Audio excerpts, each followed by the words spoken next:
I never liked long drives at night. There's something about the way the headlights carve out tunnels of light in the dark. How the world outside those beams becomes a bottomless void, full of things you can't see. Or maybe things you don't want to see. That night, though, the road into Whittier, Alaska, felt different. It wasn't just the dark. It was the silence, the kind that swallows everything whole, leaving only the hum of the tires on asphalt and the occasional groan of the old engine. Beside me in the passenger seat was Mark, my best friend since middle school. He had his boots up on the dash, humming some half-remembered tune under his breath. In the back seat, Chris was scrolling through his phone, though he hadn't had signal since we passed Anchorage over an hour ago. We were all in our early 20s, still carrying that reckless confidence that comes with thinking the world is too big to hurt you. The truth is, that night was the first time I really understood how wrong we were. The drive into Whittier isn't like other roads. There's only one way in, and it goes through the Anton Anderson Memorial Tunnel, a single-lane stretch of darkness carved into the mountain. The locals call it the throat of the town, and as we approached, I understood why. The tunnel looked endless, its mouth swallowing the road in shadows. The green light at the gate flickered, and then we were cleared to go through.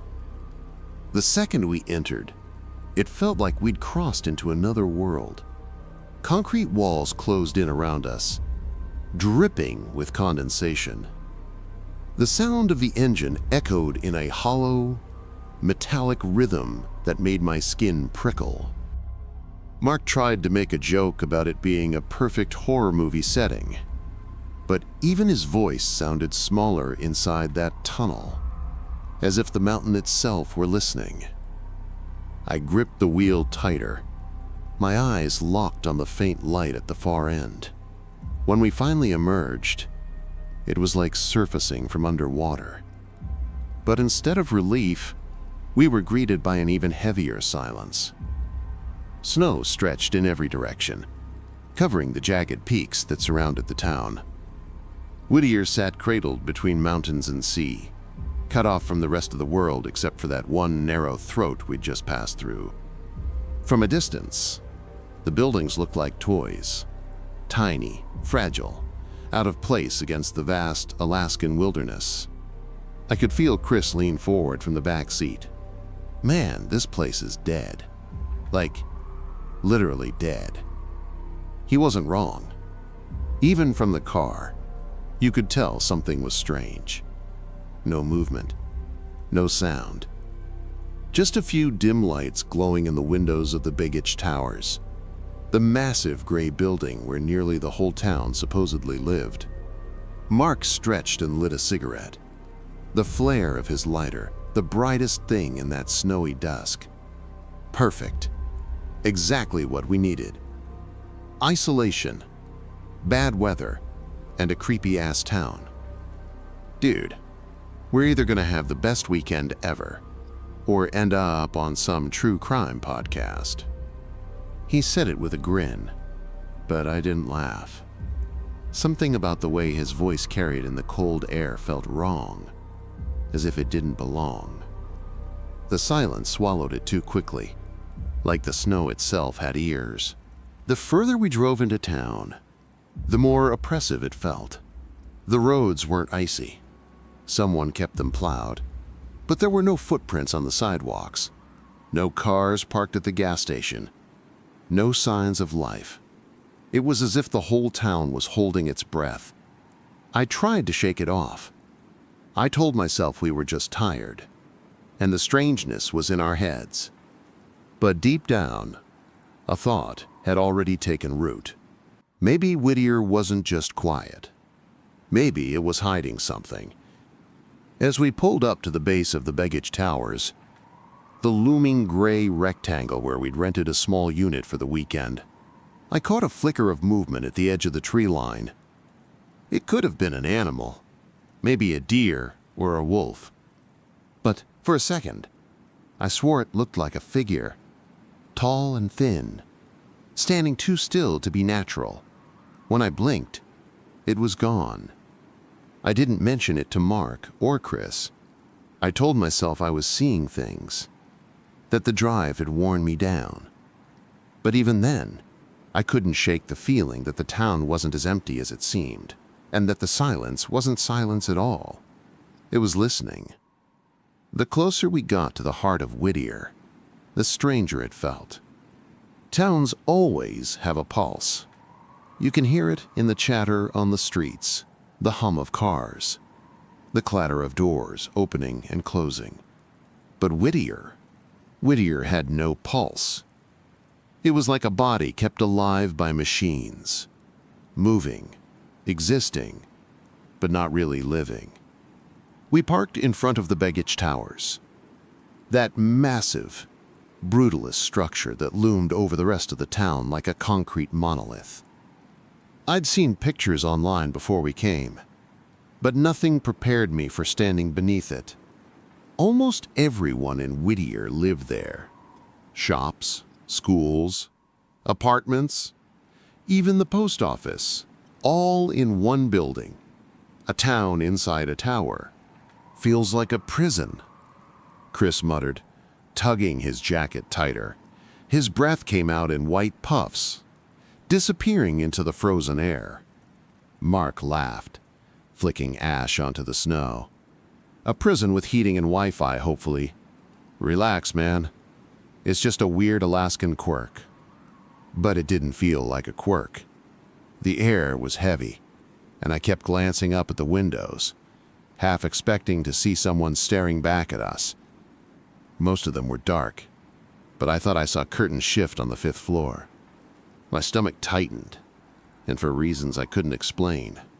I looked away quickly, as if I wasn't supposed to notice. Inside, the building smelled faintly of mildew and old paint. The walls were a pale yellow that probably hadn't been repainted in decades, and the fluorescent lights buzzed overhead with a sickly flicker. The hallways stretched on longer than they should have, lined with doors that all looked the same. We found our unit, a cramped 2-bedroom with linoleum floors and mismatched furniture. It wasn't terrible, but it felt temporary, like it wasn't meant to be lived in, only passed through. Mark collapsed on the couch immediately, stretching out like he owned the place. Chris wandered over to the window and pulled back the curtain. From where we stood, the entire town was visible. The harbor, the snow-covered mountains, the endless water beyond. But Chris wasn't looking at the view. "Dude," he whispered, "tell me you see that." I stepped closer, following his gaze toward the far edge of the town, where the road disappeared back into the trees. For a split second, I thought I saw it too. Someone or something standing just at the edge of the snow, watching. But when I blinked, it was gone. Mark groaned from the couch. "What are you two whispering about now?" "Nothing," Chris muttered, letting the curtain fall back into place. I wanted to believe him, to let it go. But the look on his face told me it wasn't nothing. Later that evening, we decided to walk down to the small convenience store inside the tower to grab supplies. The place was dimly lit, with shelves half-stocked and a single cashier who looked like she hadn't smiled in years. She rang up our chips and sodas without a word, her eyes distant, as if she were going through the motions. On our way out, Mark tried to lighten the mood. "See, totally normal. Just a sleepy town full of sleepy people. We'll drink, we'll play cards, maybe explore the harbor tomorrow. Stop freaking yourselves out." But the thing is, it wasn't just me or Chris. Even Mark, with all his bravado, was quieter than usual once we got back to the apartment. He didn't admit it, but I could see it in the way he kept checking the window, the way his jokes trailed off into silence. That first night in Whittier, The three of us sat around the small table, cards in hand, a bottle of cheap whiskey between us. We tried to pretend it was just another road trip, another getaway with friends, but no one laughed as hard as they used to. The silence outside pressed against the walls, creeping in through the cracks, reminding us with every passing second we weren't supposed to be there. Mark was never the kind of guy who could just be in a place. He always needed a story to bring back, something reckless enough to prove the trip was worth it. While Chris and I were still trying to get used to the suffocating silence of Whittier, Mark was already digging through half-broken forums on his phone, chasing rumors. "Did you guys know there's an abandoned military base up here?" he said, dropping his phone on the table. The weak lamplight carved shadows across his face, but his eyes had that familiar spark, the same one from when he dared me to cross the frozen lake in 8th grade, or when he convinced us to camp out in the quarry after midnight. That spark never ended well. Chris snorted without looking up from his cards. "Abandoned for a reason, probably. Which part of don't mess with shit that's locked away do you not get?" Mark ignored him. He scrolled further, reading posts out loud like gospel. "Built during World War II. Supposedly a coastal defense installation. Some say there are tunnels running deep into the mountain. Locals whisper about things that never should have been opened." Mark chuckled nervously, like he was trying to convince himself it was funny. "This is gold, dude. We can't miss this."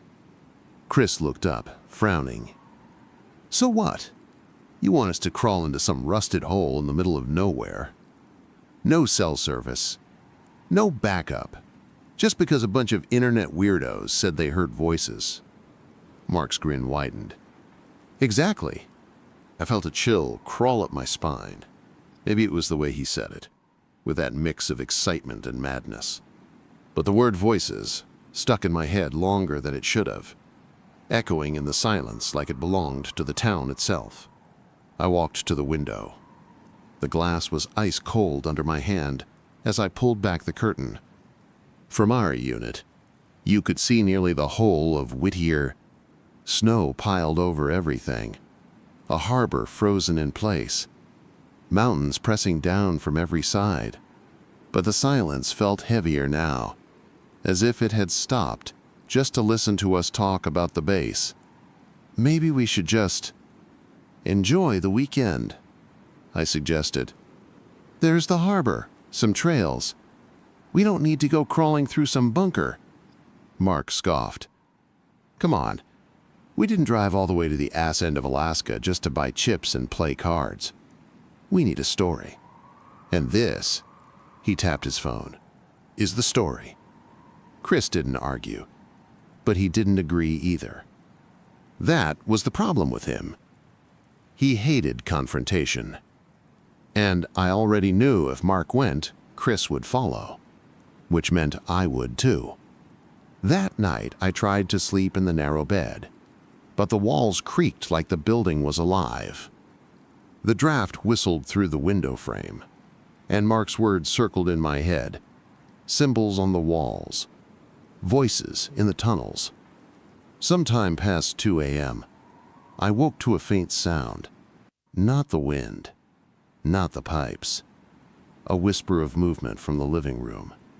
I crept out, careful not to wake Chris, and found Mark on the couch, phone in hand.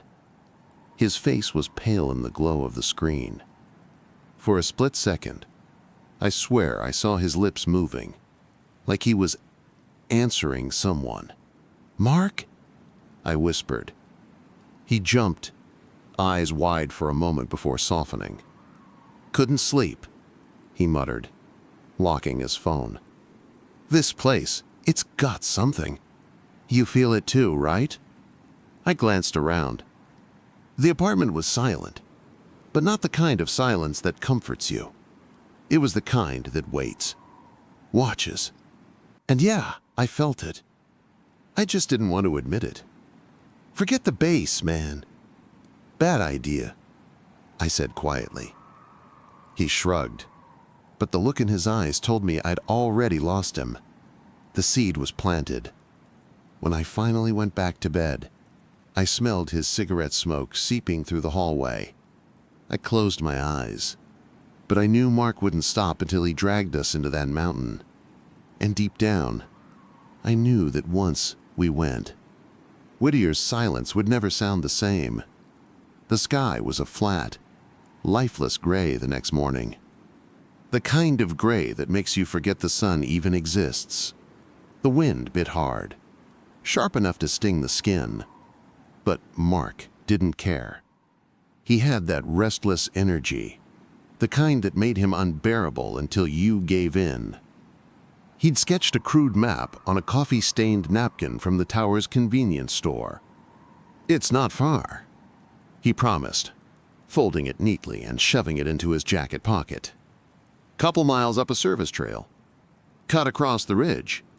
And boom, we're there." Nothing in Whittier was ever that simple.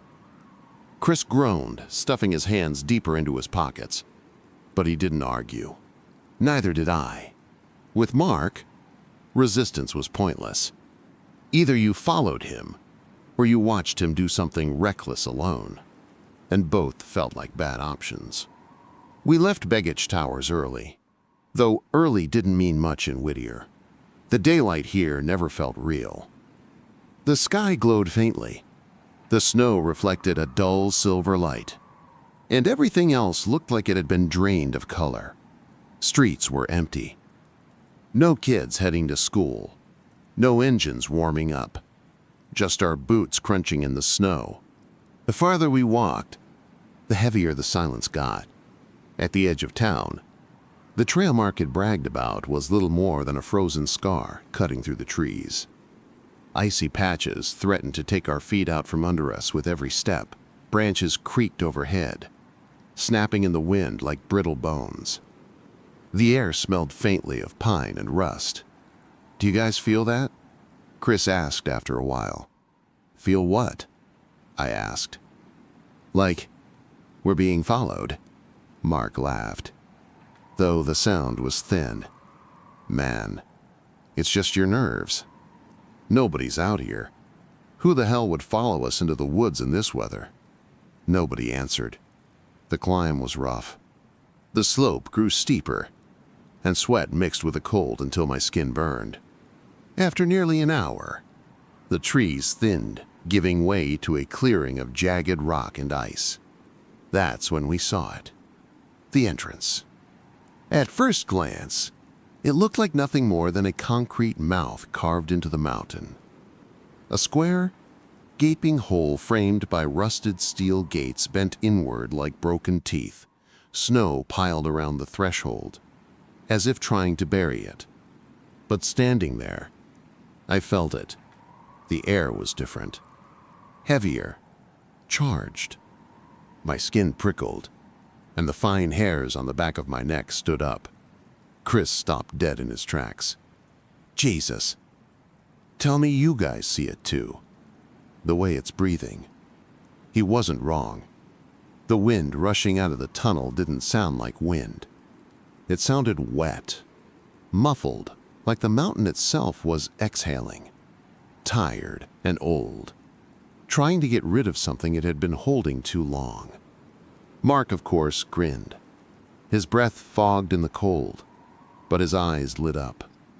"This is it," he said, kicking aside a mound of snow to clear the path. "This is what we came for." It started small. So small, in fact, that at first I thought I was imagining it. The morning after we found the base entrance, Chris wasn't himself. Normally, he was the cautious one, the voice of reason between me and Mark. But when I woke up, I found him sitting by the window, staring out over the frozen harbor like he'd been there for hours. His coffee sat untouched on the table, steam long gone. "You good?" I asked. He didn't look away from the glass.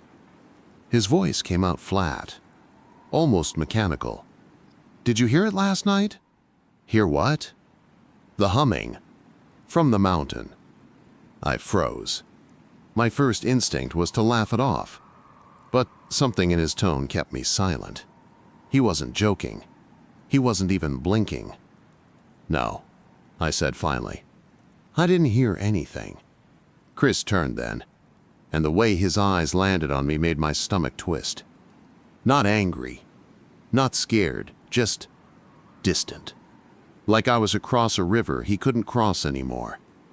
When Mark woke up, Chris didn't argue about going back to the base. He didn't roll his eyes, didn't tell him it was a terrible idea. He just nodded and started lacing his boots. That was the moment I knew something was wrong. On the trail, Chris walked ahead of us. Normally, he hated leading. He liked to hang back, let someone else take the hits first. But now, he moved with purpose, like he knew where he was going. Even Mark noticed. "Since when do you know the way?" Mark asked, half laughing. Chris didn't answer. He just kept moving, boots crunching in the snow, his shoulders stiff. The silence pressed in harder than before. It wasn't just the usual Whittier silence. It was thicker, heavier, and it clung to us like smoke. I swear I could hear my own heartbeat in my ears. At one point, Chris stopped and crouched by the frozen ground. His gloved fingers brushed away a thin layer of snow, revealing something etched into the rock. Symbols. Jagged lines, half faded, like they'd been scratched into the stone decades ago. They twisted into shapes I didn't recognize, but somehow made me dizzy just looking at them. "What the hell?" I muttered. Chris tilted his head, studying them like he was reading a language only he understood. "They're markers," he whispered. "Signs to show the way in." Mark knelt beside him, eyes wide. "Where'd you learn that?" Chris didn't answer. He just stood and kept walking, leaving the symbols behind. By the time we reached the entrance again, I was rattled. Mark, though, was practically buzzing with excitement. He pulled a flashlight from his pack and tested the beam against the dark tunnel. Chris didn't wait. He stepped inside without hesitation, the crunch of snow giving way to the hollow thud of his boots on concrete. "Hey, slow down," I called, but my voice came out weaker than I wanted. The air inside was colder, somehow sharper, like it cut right through our jackets. Every breath echoed, bouncing off the walls in unnatural ways. The deeper we went, the more it felt like the tunnel wasn't just swallowing sound. It was feeding on it. Chris led us past rusted doors and collapsed beams, his flashlight beam steady, never wavering. His movements were too confident, too certain, like he'd been here before. At one junction, he stopped and pointed left. "This way," he said. Mark frowned. "How the hell do you know that?" Chris turned slowly, the beam of his flashlight catching his face. His expression didn't look like Chris anymore. His eyes seemed darker, sunken, his jaw tight. "I just know," he said simply. Mark hesitated, but the hunger in his eyes pushed him forward. He followed Chris without another word. Me? I stayed back for half a second too long. And in that moment of stillness, I swear I heard it. Faint, deep in the concrete walls. A low hum, not like machinery, not like wind. Something deeper, vibrating through my bones. I shook my head and stumbled after them. Later that night, back at the tower, I caught Chris standing in the dark kitchen. No lights on. No phone in his hand. Just standing there, staring at the wall. "Chris?" I asked carefully. He turned, slow and deliberate. And for a split second, I thought I saw his lips moving, whispering something too soft for me to hear. "You okay, man?" He blinked. like he'd just woken up. Yeah, just tired. But I didn't believe him. Not for a second. Because when he walked past me, I felt it. A faint vibration in the floorboards. Like the humming had followed him home. And maybe, just maybe, it wasn't going to let him go. By the third night in Whittier, something had shifted between us. Mark was restless, pacing the apartment like a caged animal. Chris barely spoke at all anymore, except when he was muttering in his sleep. And me, I was trying to pretend everything was normal, but every time I looked out the window, I swore I saw someone standing at the edge of the tree line. Always too far to make out a face. Always gone when I blinked. That night, the storm hit. Snow came down in thick, angry sheets, slamming against the windows and drowning out every sound except the howl of the wind. The entire tower creaked and groaned, like it was alive, like it was resisting the storm. We sat around the table with a lantern flickering between us. The power had cut out an hour earlier. Mark dealt cards, his hands shaking just slightly. "So we gonna talk about it?" he asked. "Talk about what?" I said, though I already knew. "Chris." Chris looked up slowly, eyes glassy in the lantern light. His face was pale, lips dry, as if the color had been drained from him. "What about me?" he asked, his voice distant. Mark slammed the cards down. "Dude, you're not right. You've been off since we went into that base, and don't try to deny it. I hear you at night. You're talking in your sleep, saying shit that doesn't even sound like English." Chris tilted his head. "Maybe it's not meant for you to understand." The silence that followed was colder than the storm outside. Later, when Mark went to smoke by the window, I found Chris sitting cross-legged on the floor, sketching something into a notebook we hadn't brought with us. Symbols. The same jagged lines we'd seen carved into the rock. Only now, they were more detailed, more intricate, filling page after page. "Where'd you get that?" I asked. Chris didn't look up. It was here, waiting. I reached for the notebook, but the second my hand touched the cover, a shock went through me, like static, but deeper, buzzing in my teeth, rattling my bones. Chris snatched it back, his eyes suddenly sharp. "Don't." For the first time since we arrived, I felt afraid of him. The storm raged through the night, and none of us slept. Around 3 a.m., the humming started again, louder this time. Not from the walls, not from the floors, from Chris. He was sitting upright in bed, eyes closed, lips moving in perfect rhythm with the low vibration shaking the air. Mark whispered from across the room, "We need to get the hell out of here." I wanted to agree, but when I looked at Chris, I realized something terrifying. He wasn't just repeating the hum, he was leading it. And whatever was in the mountains, whatever was buried in that base, it was answering him.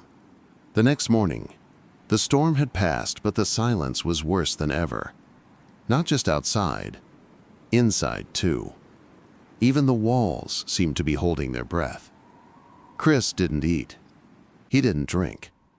He just sat with a notebook, filling it with more symbols, his pen scratching endlessly across the paper. Finally, Mark snapped. He grabbed his jacket and yanked the notebook from Chris's hands. "Enough. You're losing your damn mind, man." Chris stood slowly, and when he spoke, his voice wasn't his. It was layered, deeper, like there were two voices tangled together. "Give it back." Mark froze.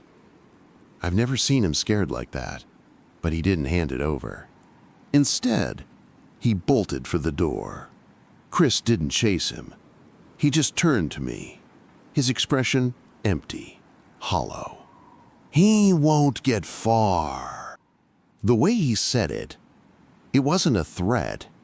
It was a promise. Hours passed. Mark didn't come back.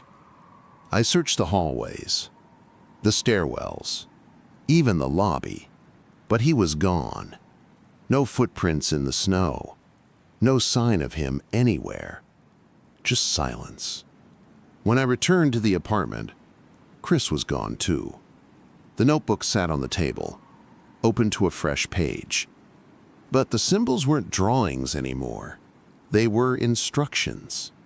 And at the bottom, written in a handwriting that wasn't his, were the words, "One must go first." That was when I realized it. The disappearance had already begun. The storm had returned. Snow and wind battered the Begich Towers with a violence that shook the walls, making the whole building groan like some dying beast. The lights flickered, then went out completely, plunging the hallways into blackness. I sat alone in the apartment, staring at the notebook Chris had left behind. Its pages still swirled with those impossible symbols, and though I couldn't read them, I felt them. Every mark vibrated, pulsing with something alive. The silence wasn't silence anymore. It was breathing. Around midnight, I heard footsteps in the hallway. Slow, dragging. "Mark?" I whispered, grabbing the lantern. The door creaked open, but it wasn't Mark. It was Chris. His eyes were vacant, glassy, his skin pale as the snow outside. He walked past me without a word and went straight to the window, pulling the curtain aside. "They're here," he whispered. His voice was barely human, thin, trembling, like a wire pulled too tight. "They've been waiting." "Who?" I asked, though I didn't want the answer. Chris didn't reply. Instead, he pressed his hand to the glass. Outside, through the curtain of snow, I thought I saw them too. Figures standing at the tree line. Tall, motionless, watching. When I blinked, they were closer. Chris turned to me suddenly, his face twisted with something between fear and devotion. "I have to go." I grabbed his arm. "No, you're not going anywhere in this storm." He smiled faintly. "You don't understand. I was chosen." Then, before I could stop him, he slipped from my grip and bolted out the door. I chased him through the hallways, the lantern swinging wildly in my hand, shadows lunging across the walls. The building felt alive, like it was stretching, lengthening, its corridors twisting into impossible angles. I could hear him ahead of me, bare feet slapping against the cold linoleum, his breathing ragged but determined. "Chris, stop!" He didn't. He tore down the stairwell, and I followed, the storm's roar growing louder with every step. When he hit the lobby doors, they blew open with a force that sent snow and ice clawing inside. He ran straight into the blizzard. The cold hit me like knives, stealing my breath. I stumbled after him, boots crunching through drifts of snow. The storm swallowed everything. The harbor, the streets, even the mountains. All I could see was Chris, his silhouette flailing against the white void. Then the humming started again. Not from Chris this time. From the storm itself. A low vibration that rattled in my chest, rising and falling like some unholy chant. Chris stopped. His body went still, arms outstretched, as if he were listening. "Do you hear it?" he shouted over the wind. "They're calling me?" And then he was gone. Not gone like he ran into the dark, gone like the storm itself swallowed him whole. One moment he was there. The next, he was nothing but snow and wind. I screamed his name until my throat burned, until my body froze. But the only answer was the storm's endless hum. When I finally staggered back into the tower, drenched and shaking, the notebook was waiting for me on the lobby floor. Its pages were open to a new line, written in that same jagged hand.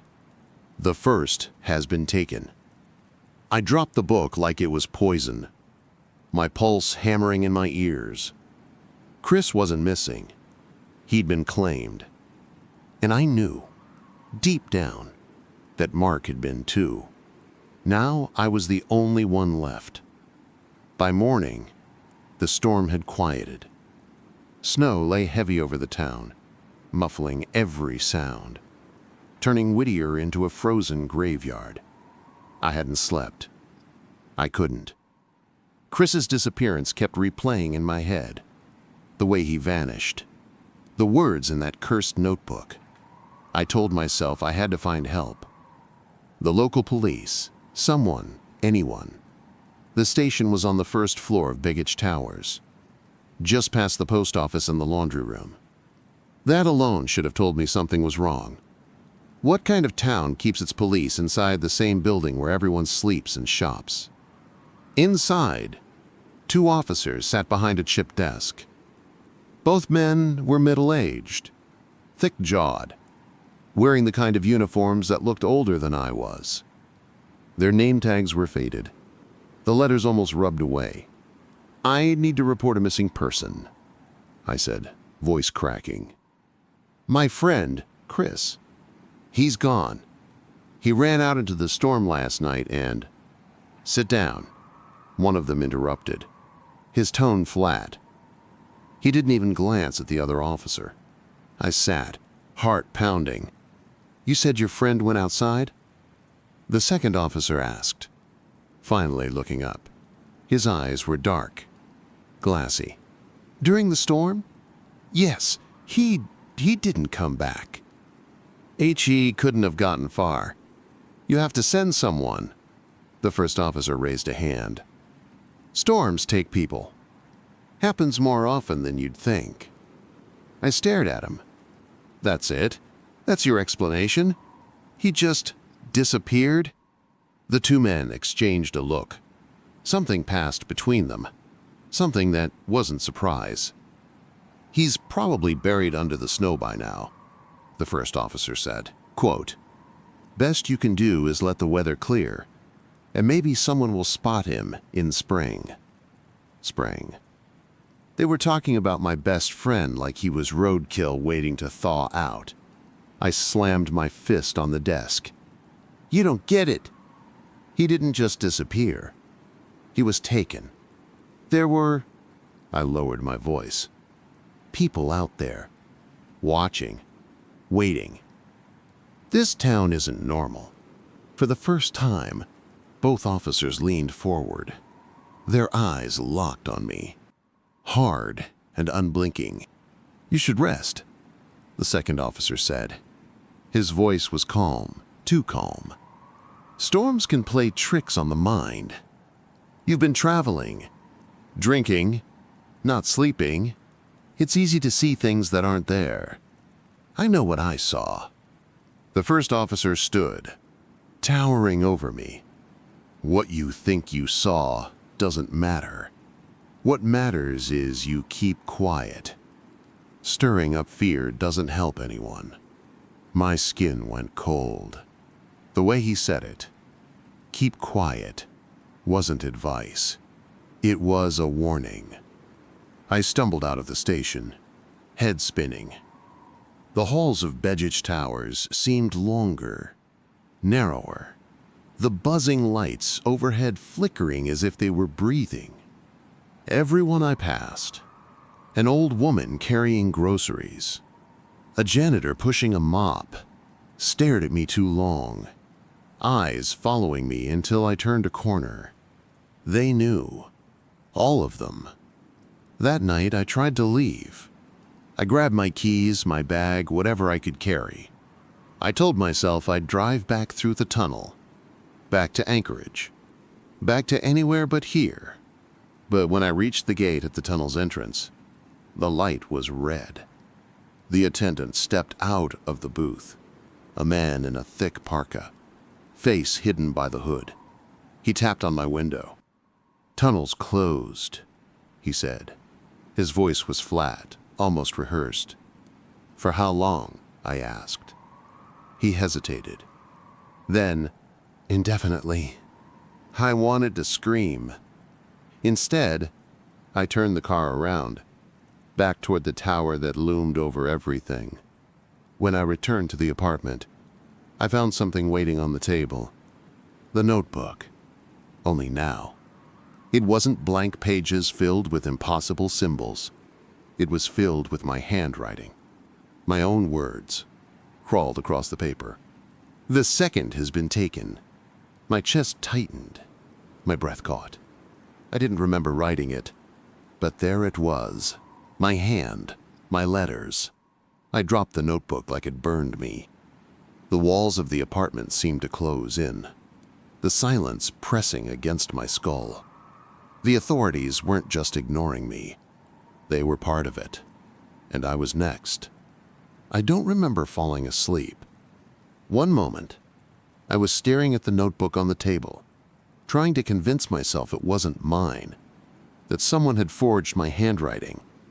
The next, I was waking up to the sound of keys rattling and a door slamming shut. The apartment wasn't mine anymore. It was a white room, sterile, the kind of place where even time feels sanitized. The air smelled like bleach and old paper. My wrists were strapped to the frame of a bed, the leather tight enough to cut off circulation. For a long time, I thought maybe I'd snapped, that Whittier had never happened, that Chris and Mark were still alive, and that this room, this bed, was the truth I had been running from. But then I saw it. The notebook. It sat on the desk across from me, waiting. Its pages open, the ink still wet, though I hadn't touched a pen in days. And written there, in bold stroke, were the words, "The last one remains." They came for me in silence. Two men in hospital whites, faces expressionless. They unbuckled the straps, pulled me to my feet, and walked me down a hallway that felt endless. Every door we passed had a small window, and every window had eyes. Patients staring out, pale and silent, some mouthing words I couldn't hear.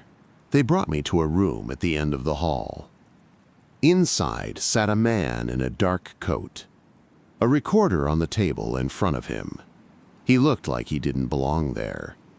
Too clean, too official. Not a doctor, not a cop.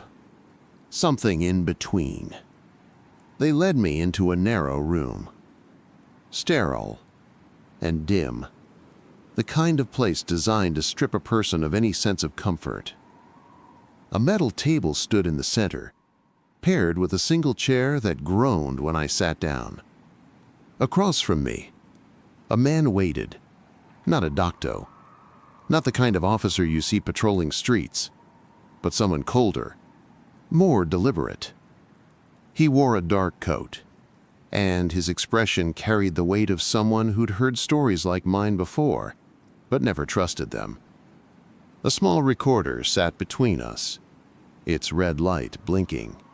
The questions began almost clinically. He wanted my name, why I had come to Whittier, and what I had seen. His tone never shifted, but I could feel him dissecting each answer, not only measuring the content of my words, but the cracks in my voice, the hesitation in my pauses. I told him about Mark, about Chris, about the suffocating city where every stare felt like surveillance. I described the base in the mountains, the echo of footsteps that weren't ours, the symbols carved into frozen walls. If he was shocked, he didn't show it. He simply leaned back, letting silence stretch long enough to make me question myself. When I spoke of the night Chris vanished, of doors that seemed to erase him rather than open for him, I swore I saw something flicker behind his eyes. Not disbelief, but recognition. It was as if my story matched notes he had already studied, files locked away where the public would never look. Then he produced the notebook. He slid it across the table like evidence in a trial. My stomach twisted as I saw the handwriting inside. Mine. Undeniably mine. Yet the words were not ones I remembered writing. Phrases that felt borrowed, as though Whittier itself had taken my hand and pressed its truths into the page. I tried to explain this, tried to tell him the writing wasn't entirely mine, but the more I spoke, the more I felt his gaze weighing me down, questioning whether I was a witness or a patient.